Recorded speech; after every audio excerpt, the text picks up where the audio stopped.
What's up, everyone? Just got out from watching the movie Him, directed by Justin Tipping. Just looked him up on Letterboxd, and I don't think I've seen anything else he's worked on. This will be the first movie.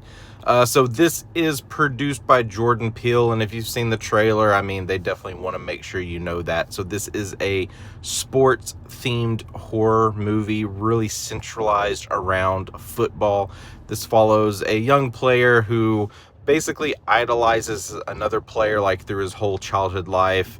His parents are like big supporters of like this football team, and so he just grows up like, you know, you're gonna be the next quarterback, the greatest player of all time, etc., etc. So like his whole life is built around playing football and to become the greatest.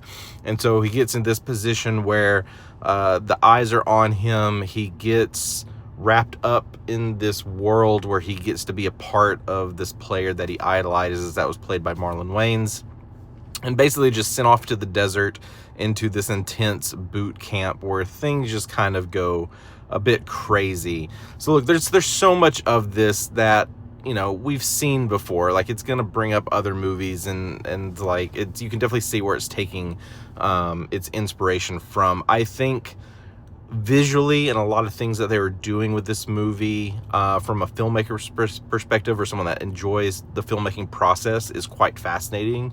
There are some things that are really unique to this movie that you don't see done very often, or if ever at all. But the story of this is pretty thin. I mean, you can see what's going to happen a mile away, and it definitely follows the very specifically the whole like NFL, like, what does it take to be greatest? And look, if you've seen the trailer for this movie, you're pretty much going to see the bulk of this movie, a lot of the highlights of this movie. So a bit disappointed on this. Is definitely not a favorite of mine this year. I think where the direction this movie is going towards seems to be a trend for a lot of other horror movies that I've seen throughout this year, is definitely more on the bottom level, which is very unfortunate. I think this could have been something a little bit more than what it was, especially story-wise. But if you saw Him, what did you think? Did you care for this? Let me know in the comments below. Quite interesting for a sports kind of centered horror movie, but yeah, I do wish it could have been better.